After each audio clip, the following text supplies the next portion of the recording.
You can sit at a table with 6 people and still feel completely alone. Everyone is talking, someone is telling a story, someone else is laughing a little too loudly. You nod at the right moment. You smile because that is what the room expects. But inside, you are already gone. Not because you hate people, not because you think you are better than them, and not because anything terrible happened.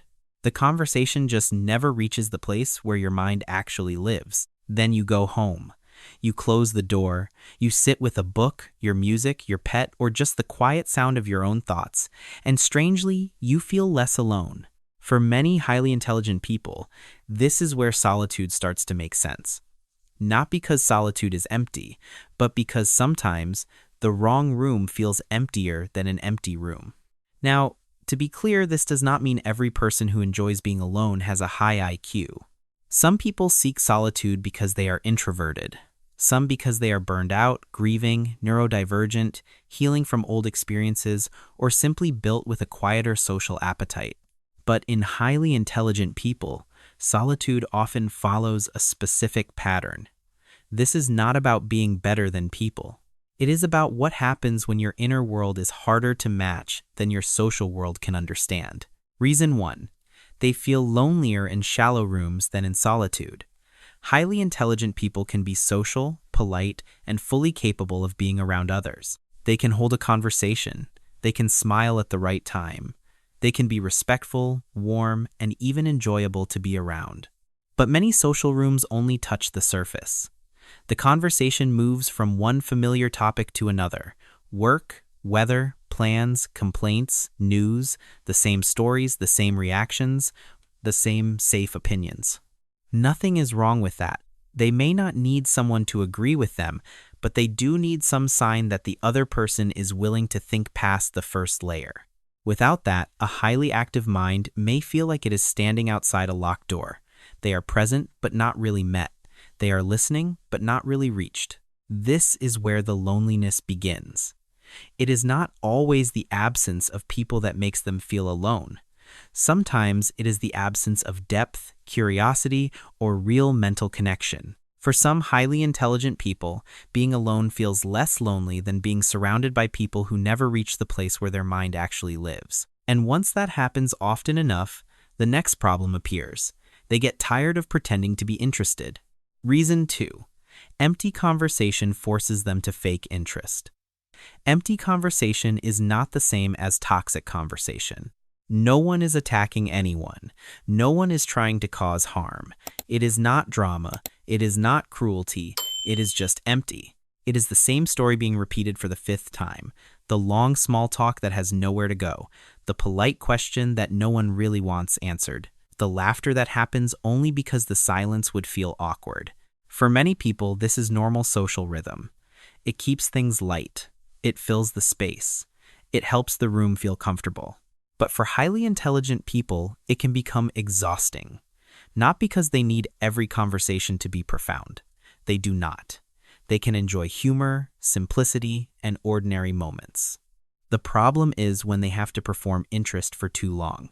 They nod, they ask follow-up questions, they smile, they look engaged, but internally their curiosity has nowhere to go. Over time, that kind of social acting starts to feel expensive. They are not allergic to people. They are allergic to pretending. But empty conversation is only the first layer. The deeper exhaustion begins when conversation stops being empty and starts becoming performance. Reason 3. Toxic or performative conversation feels like emotional noise. This is different from empty conversation. Empty conversation is simply shallow. Performative conversation is socially noisy. One leaves them understimulated. The other leaves them guarded. It happens when a conversation is no longer about connection. It becomes about positioning. Someone is gossiping about the person who just left the room. Someone is trying to look more successful than they feel. Someone turns every topic into a quiet competition. Someone speaks not to understand, but to win. It may look casual from the outside, but highly intelligent people often notice the pattern quickly. They can feel when a room is not being honest. They can hear when people are performing confidence, competing for approval, or using humor to hide judgment. And once they see that pattern, it becomes hard to unsee it. This is why they often step back from gossip, drama, status games, and social comparison. Not because they are above everyone else, but because they know how much energy those games consume. To them, that kind of interaction does not feel like connection. It feels like emotional noise. They are not trying to be above the room. They are trying not to disappear inside its noise. And after enough of that noise, solitude stops looking like withdrawal. It starts looking like recovery. Reason 4. Their mind needs quiet to recover from social overload. After a long day of voices, opinions, interruptions, expectations, and small social calculations, many highly intelligent people do not want another conversation. They want quiet. Not because they are rude, not because they do not care, but because their mind has been processing more than people can see. Every conversation carries information: tone, timing, contradictions, body language, hidden tension, what was said, what was avoided, what did not make sense. For a mind that notices a lot, ordinary social life can become surprisingly demanding. This is where solitude becomes important. There is a difference between loneliness and chosen solitude. Loneliness hurts because it feels like disconnection. Chosen solitude can help a person settle, organize their thoughts, and come back to themselves. That is why being alone may feel like relief instead of emptiness.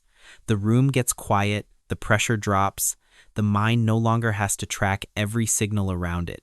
Solitude is not their escape from life. It is where their system stops bracing. But the hardest part is not the noise itself.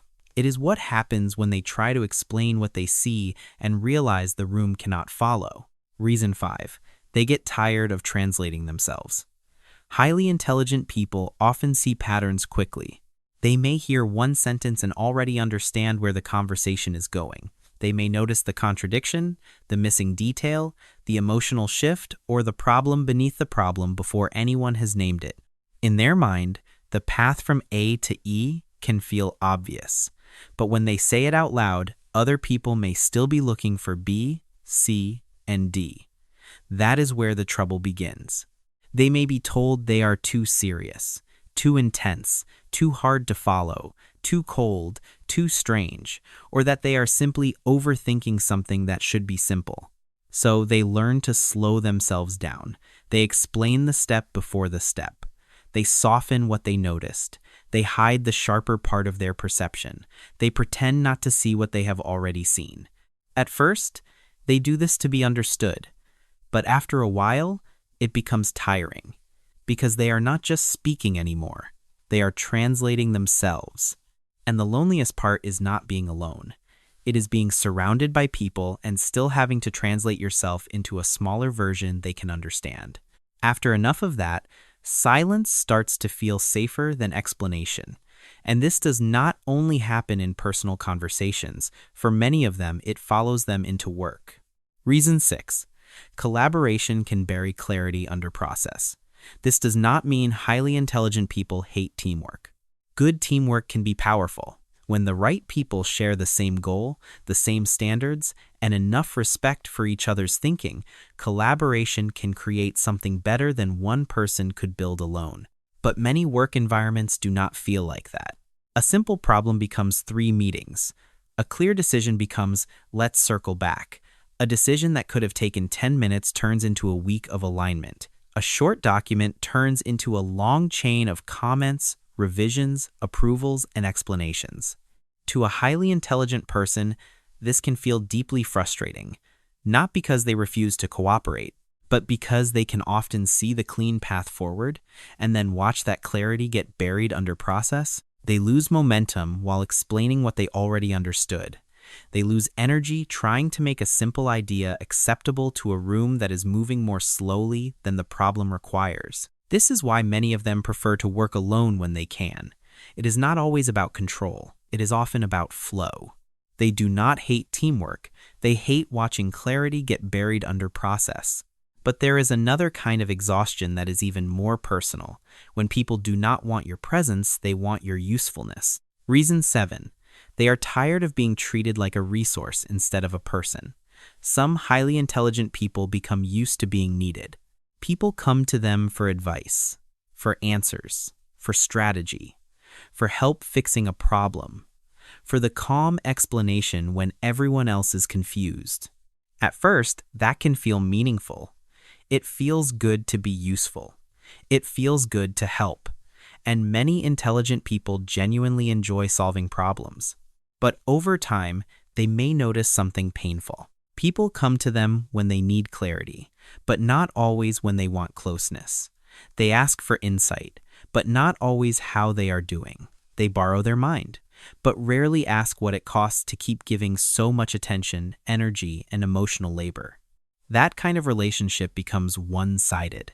They are useful but not seen, needed but not cared for, respected for what they can provide, but not always known for who they are. And when connection starts to feel like a transaction, solitude can feel more honest. They are tired of being treated like a mind people can borrow instead of a person people should care for. And once they notice that pattern, they become much more careful about who gets access to them. Reason 8. They are careful because the wrong people cost too much. From the outside, this can look like being picky. Someone may say they are distant, hard to please, too selective, or too difficult to get close to. But for many highly intelligent people, selectiveness is not coldness. It is memory. They remember the friend who turned every conversation into drama, the partner who made solitude feel easier than love, the group that expected them to betray their own standards just to belong, the people who enjoyed their insight but punished their honesty. After enough of that, they stop opening the door so quickly. They are not refusing connection. They are asking better questions before they allow it. Is this person honest? Are they steady? Do they respect boundaries? Can they disagree without turning cruel? Can they sit with depth without becoming defensive? Chemistry is not enough. Charm is not enough. Access requires character. That is why their circle may become smaller with time. Not because they have no room for love, friendship, or loyalty, but because they understand the cost of giving the wrong person too much access. They are not cold. They are remembering what it cost them the last time they let the wrong people too close. But this is where people misunderstand them most. Their solitude is not always empty. Sometimes it is full. Reason 9. Their solitude is full, but their circle is intentionally small. To other people, solitude may look like nothing is happening, but for a highly intelligent person, being alone can be full. Full of books, music, long walks, private research, repair projects, writing, art, animals, quiet routines, unfinished ideas, problems they are still turning over in the back of their mind. A room can look silent from the outside and still be alive on the inside. This is why solitude does not always feel like absence. Sometimes it feels like space. Space to think without interruption.